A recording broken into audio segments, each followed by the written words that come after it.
अरहंताणम नमो अरहंताणम नमो अरहंताणम। एक सन्यासी आया, बहुत प्रसिद्ध हो गया, थोड़े दिनों में ही बहुत प्रसिद्ध हो गया। लोग जाते हैं, चढ़ाते हैं।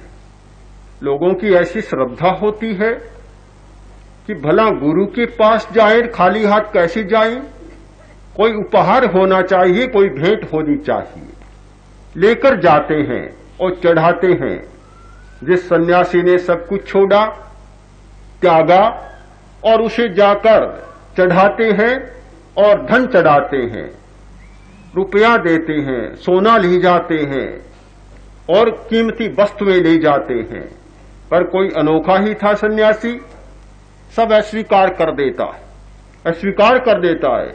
कोई सोना ले जाता है, हट हट दूर हटो, मेरे पास मत लाओ। बोले महाराज हम तो आपको चढ़ाने के लिए लाए हैं, कि चलो चलो यहां से बाहर चले जाओ। क्यों? कि मुझे गंध आ रही है, दुर्गंध आ रही है, बाहर चले जाओ। लोगों ने सोचा कोई पाखंड है कि सच्चाई है। भला सोने की दुर्गंध आए, दुनिया में ऐसा कोई जन्मा ही नहीं। हाँ, सोने की सुगंध तो दूर से आ जाती है, 7 लोग परे से सोने की सुगंध आ जाती है। सोए सोए आदमी को सोने की सुगंध आ जाती है। सोए सोए कोई सोने का सपना भी आ जाए तो भी सुगंध आ जाती है। और ये कहता है कि मुझे सोने की गंध आती है, यह हो नहीं सकता, लगता है कोई पाखंड है। कुछ दिन पाखंड दिखाएगा और फिर बाद में लोगों को ठगेगा। काफी समय बीत गया पर कोई फर्क नहीं पड़ा। बड़ी ख्याति हुई। ऐसा सन्यासी आया जो भेंट नहीं लेता, रुपए नहीं लेता, सोना नहीं लेता। बड़ा विचित्र है। बात फैली, इतनी फैली कि बात राजा तक पहुंच गई। बड़ा आश्चर्य हुआ। राजा आया, बोला कि महाराज कृपा करें और मेरे महल में पधारें, अंतःपुर में दर्शन दें, मेरी रानियां बहुत प्रतीक्षा कर रही हैं आपकी। उसने कहा चलो। गया, दरवाजे के बाहर खड़ा रहा, भीतर नहीं गया। राजा ने कहा महाराज भीतर आए, भीतर प्रवेश करें। बोला भीतर नहीं जाऊंगा, भीतर नहीं जाऊंगा। क्यों? कि मुझे गंध आ रही है, गंध आ रही है। राजा ने कहा कि जहां इतने इत्र छिड़के जाते हैं, जहां इतनी अगरबत्तियां और सुगंधित धूप जलाई जाती हैं, सारा भवन तो महक रहा है और पागल आदमी कहता मुझे गंध आ रही है। रानियां आई नमस्कार करने और सोने से लदी हुई, पुराने जमाने की बात है। भला रानी हो और सोने से लदी हुई न हो तो फिर क्या रानी हुई? सेठानी हो और फिर सोने से लदी हुई न हो तो फिर क्या सेठानी हुई? सोने से लदे रहते थे और इतने लदे रहते कि दक्षिण में चले जाएं, कन्याकुमारी के आसपास के प्रदेश में, तो वहां की महिलाएं, संपन्न घर की महिलाएं इतनी सोने से लदी रहती हैं कि कान टूटे तो भले ही टूट जाए, कोई चिंता की बात नहीं, पर कान में कम से कम आधा किला सोना तो लटकते रहना ही चाहिए। हाँ, यहां तक कान लटक जाते हैं, छितर जाते हैं, कान की लोल यहां तक आ जाती है। कान बिगड़े इसकी कोई चिंता नहीं, सोना सुरक्षित रहना चाहिए और ये पता लगना चाहिए कि वहां सोना है और पहना जाता है। तो भला रानी आई, सन्यासी ने कहा दूर दूर, पास में मत आओ। राजा बोला क्या बहक की बातें आप करते, क्या हो गया कि मुझे गंध आती है? बोला महाराज क्षमा करें, सन्यासी है, अगर कोई दूसरा होता तो अभी पकड़कर कारावास में बंद कर देता, ऐसी बात करने वाले। सन्यासी हैं, मैं आपका अपमान करना नहीं चाहता, आपकी अवज्ञा करना नहीं चाहता, पर आज तक दुनिया में किसी ने नहीं कहा कि सोने की गंध आती है। आप इतनी झूठी बात कहते हैं, सन्यासी होकर इतना झूठ बोलते हैं, अच्छी बात नहीं है, आप ऐसा न कहें। सन्यासी ने कहा मैं झूठ बोलता हूं? किसने कहा मैं झूठ बोलता हूं? बोला महाराज अब विवाद है आपके बीच और मेरे बीच। आप कहते हैं कि सोने में गंध आती है, और मैं भी तो आखिर न्यायाधीश हूं, राजा हूं, सबका न्याय करने वाला, ईश्वर का अवतार हूं, न्याय करने वाला हूं, और मैं कहता हूं कि सोने में गंध नहीं होती। या तो आप प्रमाणित करें या मैं प्रमाणित करता हूं। अगर आप प्रमाणित करें तो मैं आपकी बात को स्वीकार करूंगा, सिरोधारी करूंगा, और यदि प्रमाणित नहीं करते हैं तो फिर एक न्यायाधीश के द्वारा क्या प्राप्त होता है उसके लिए भी आपको तैयार रहना होगा। सन्यासी ने कहा बिल्कुल ठीक है, प्रमाणित करूं, प्रमाण चाहते हो, आओ मेरे साथ। हाथ पकड़ लिया, चलो। पैरों में जूते भी नहीं, सन्यासी चला, हाथ गहरा पकड़ लिया, मजबूत पकड़ सन्यासी की, चलो मेरे साथ। अब गलियों के बीच में से आगे आगे सन्यासी हाथ पकड़ा हुआ और पीछे पीछे पैर घिसकता हुआ राजा चल रहा है। बेचारा कभी ऐसे चला भी नहीं था, पैर में जूते तक नहीं पहनने का मौका दिया। लोग तमाशा देख रहे, क्या हो गया, ये सन्यासी राजा को घसीट कर पकड़ कर कहां ले जाएगा। बड़ी विचित्र स्थिति बन गई। सन्यासी चला, बाजार को पार किया, राजा ने सोचा कहां फंस गया, भला मेरी प्रजा के सामने मेरी बेइज्जती हो रही है। रोज जाता हूं, हाथी पर सवारी कर जाता हूं, चारों ओर से लोग मेरा साधुवाद करते हैं, अभिवादन करते हैं, प्रणाम करते हैं, और मैं सबके प्रणाम को स्वीकार करता हूं।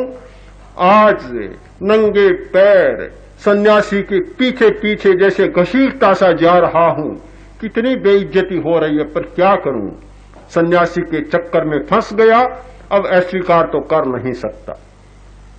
बाजार से ले गया, गलियों में पहुंचा, गंदी गंदी गलियां, छोटी गलियां, शायद राजा ने कभी देखी ही नहीं होगी।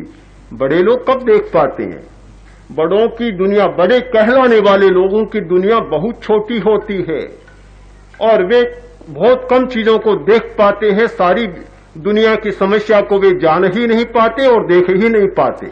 उन्हें क्या पता कि क्या गरीबी होती है, क्या कठिनाई होती है, क्या वास्तविकता होती है, क्या समस्याएं होती हैं, और कितनी गंदगी में गंदा जीवन जीने वाले लोग भी हमारी इस दुनिया में होते हैं, और हमारे ही भाई और मनुष्य होते हैं। राजा की आंखें खुली, गंदी गलियां, गंदे रास्ते, संकड़ी गलियां, और ऐसी गलियां मानो दिल्ली का मालीवाड़ा ही आ गया हो। एक आदमी आ जाए, दूसरा सामने आ जाए तो रुकना पड़े और सहारा देकर ही निकलना पड़े।